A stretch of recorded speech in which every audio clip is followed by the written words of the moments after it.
Welcome to the Deep Dive. We're all about taking complex ideas, cutting through the noise, and getting to those core insights that, really inform and inspire. That's the goal. Today, we're diving into something pretty profound. Human freedom, and maybe more importantly, the many subtle faces of slavery or servitude. Right. And our guides are two really remarkable, sometimes clashing Russian existentialist thinkers, Nikolai Berdyayev and Lev Shestov. Two heavyweights, for sure. You've shared some incredibly rich material on their thoughts, and I think our mission today is to try and unpack what they believed truly sets us free and what keeps us chained, often in ways we don't even realize. Absolutely. And this deep dive, I think it'll show how these thinkers, especially Berdyayev, were almost obsessive about cataloging these forms of servitude. Not just the obvious external stuff, but enslavement to our own internal processes. Yeah, it sounds like their ideas really push back against our usual, maybe comfortable ideas of what freedom even is. Definitely challenges them. Okay, so Berdyayev, he wasn't just talking metaphorically, was he?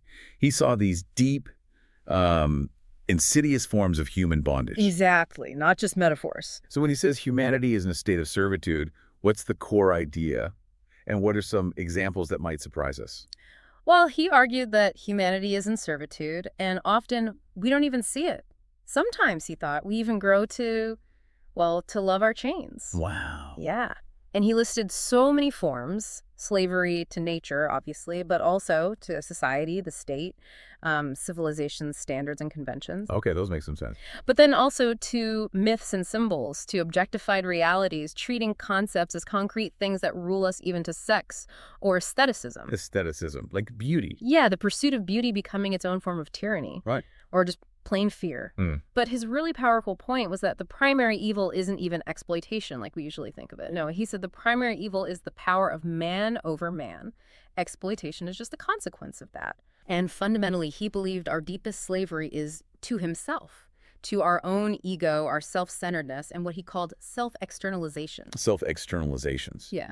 Like projecting ourselves onto things and then being ruled by them. Kind of like becoming a slave to the idols you yourself created, yeah. Okay, that idea of being a slave to yourself, Yeah. that feels like a good bridge to this really crucial distinction Berdyayev makes, the difference between an individual and a personality. Yes. This is absolutely central. You can't really get Berdyayev without this. So walk us through it. How did he separate those two ideas? Okay, so the individual for Berdyayev is sort of the standard definition. It's a category of naturalism, biology, sociology. The individual as a part of society, a piece of the species, often prone to egoism and isolation. Right, this sort of default state. Exactly. But personality, that's different. It's not something you're just born with, ready-made. He calls it an axiological category. Axiological, meaning value-based. Right. It's a value, an ideal, something that is self-constructive. You have to actively build it, achieve it. And it's intrinsically tied to freedom and independence of man in relation to nature, to society, and to the state. So personality is freedom, in a sense. It's the site of freedom, and it's the opposite of being self-absorbed. It's like a whole universe inside, filled with universal content. He even says, quite provocatively, that personality doesn't just come from your family or the cosmos. Where does it come from, then? He says it emanates from God. That makes human beings this incredible point of intersection of two worlds, where spirit meets nature, freedom meets necessity. They're in conflict right there, inside the personality. Wow. Okay, and he even flips the script on society, right? Yeah. Doesn't he say society is part of personality, not the other way around? He does. Society, like the state, is a constituent part of personality. It completely reframes our relationship to the collective. Personality isn't defined by society. In a way, it contains and transcends it. So, if personality is this spiritual self-building ideal that pushes back against all these forces, where does Berdyayev see its ultimate guarantee, its source of freedom? Straight up, he declares, God is the guarantee of the freedom of personality. Freedom from nature, society, Caesar, the whole object world, as he calls it. God is the guarantee. Yes. And he stresses God is always in freedom, never in necessity, always in personality, never in the world whole. God isn't part of the deterministic world machine. God is on the side of freedom and spirit. That sounds pretty absolute. It is. And it led him later in his life to this really important critique of revelation. He wanted to, as he put it, get free from enslaving sociomorphism in how we understand God. Sociomorphism. Meaning seeing God in, like, human social terms. Exactly. Thinking of God using human models of kings, judges, masters. Berdyayev felt that historical theology had used false naturalistic and sociomorphic categories, basically reducing God to just another object or power structure within the world. But for Berdyayev, For Berdyayev, God is freedom. Not some authority figure who crushes personality, but the very source and guarantee of its freedom. okay, this is fascinating. Yeah. Our sources mention him as a Christian existentialist, but also with theosophical tendencies and even Gnostic elements. Yet he also criticizes Gnosticism. That seems contradictory. It does seem like a contradiction, doesn't it? And you've really hit on a key tension in his work. It's a great observation. So how does he use this idea of gnosis without fully buying into the ancient Gnosticism he sometimes critiques? Okay, so Gnosis for Berdyayev wasn't necessarily about the specific doctrines of ancient Gnostics. It represented a certain mode of knowing, a superational or mystical mode of knowledge. Beyond reason. Beyond just reason, yes. It's defined as unmediated spiritual insight into the big mysteries, God, humanity, the world. Think of it as a revelatory form of liberating knowledge. Liberating knowledge, like those old Gnostic texts say. Exactly. You know, the secret book of James says something like, unless you acquire it through knowledge gnosis, you won't find it. And the Gospel of Philip, ignorance is the slave, knowledge gnosis is freedom. It's tied to self-knowledge, too. But he was wary of it. He was wary of what he called abstract gnosis, or unblessed gnosis. He thought that could lead to a hypertrophy of the intellect, a kind of over-intellectualization that loses touch with lived reality and spirit. Ah, knowledge becoming its own kind of trap. Precisely. He even argued that the church, in fighting ancient Gnosticism, accidentally promoted a kind of harmful agnosticism, a rejection of any deep spiritual insight. So what was true gnosis for him?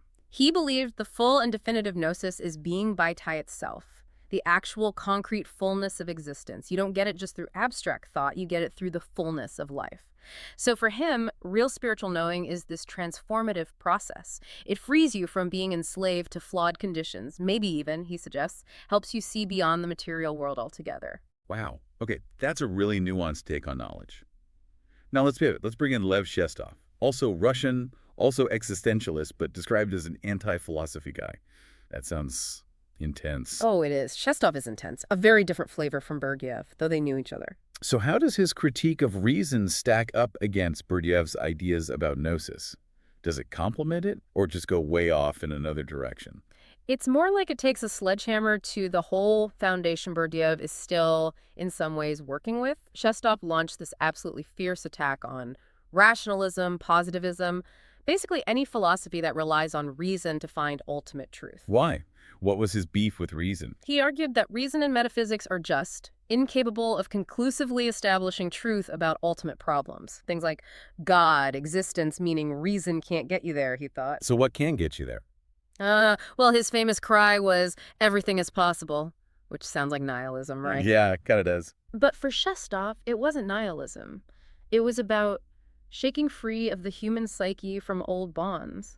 It was a call for the human soul, the psyche, to really believe in itself and in nothing else.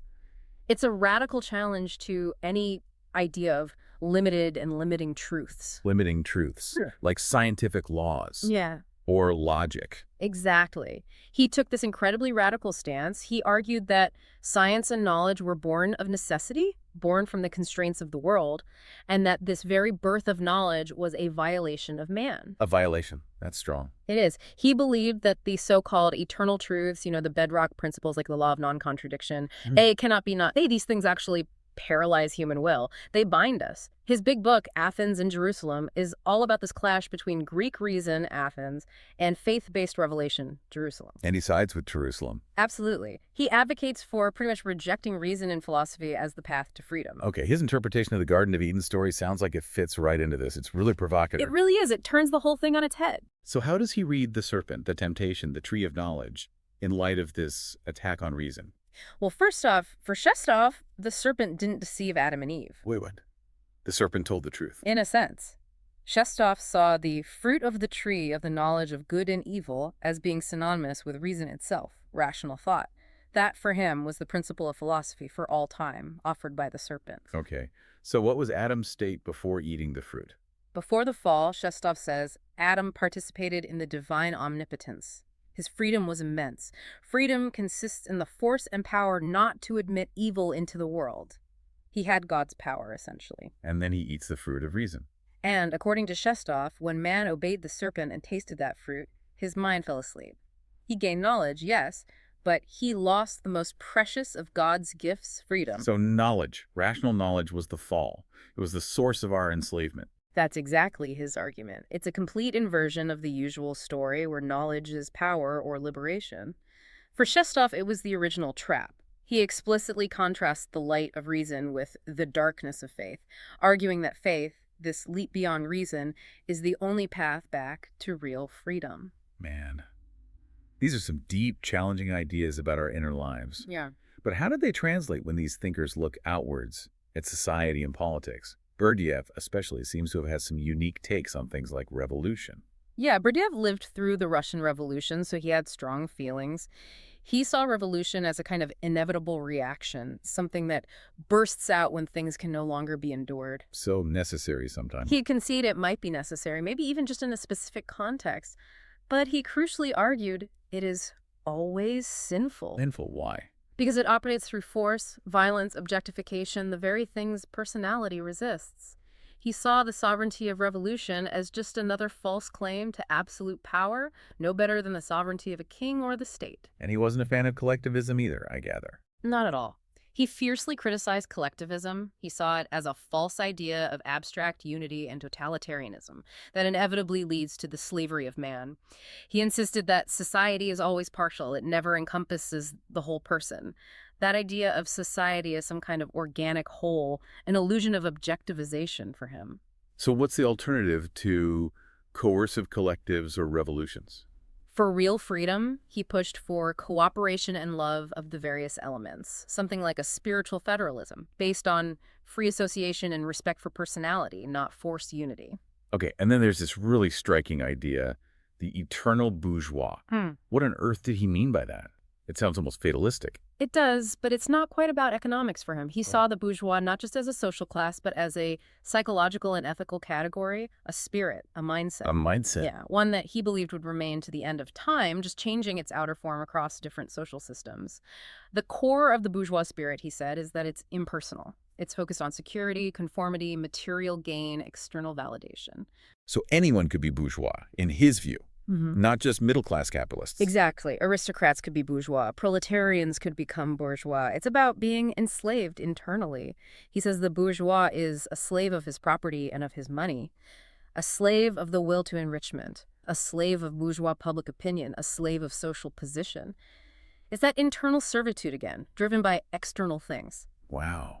Okay, we have journeyed through some incredibly complex and, really challenging territory today. We definitely have. From Berdyayev's intricate map of all the ways we can be enslaved and his whole spiritual vision of personality as the locus of freedom. Right, and it's grounding in God as freedom itself. All the way to Shestov's just radical demolition of reason and his, frankly, mind-bending idea that knowledge itself was our fall into bondage. It's a lot to take in, but it's such a powerful reminder, isn't it, that the fight for freedom isn't just against, dictators or oppressive laws. It's also this deep, sometimes tragic internal battle against all the ways we chain ourselves to our own thinking, to social pressures, even maybe to our relentless pursuit of what we call truth. So listening to all this, what does it mean for you? If Berdyayev is right and personality is self-constructive, something you build, and that you're this point of intersection of two worlds, how might just recognizing some of these invisible chains that Berdyayev and Shestov talked about, how might that change how you go about seeking knowledge or how you deal with what society expects, or even just how you define what freedom really looks like for you personally? It definitely poses some hard questions. It really does, and maybe it leaves us with this. What eternal truths, what unquestioned assumptions in your own life might you need to challenge or at least examine if you want to truly free your spirit?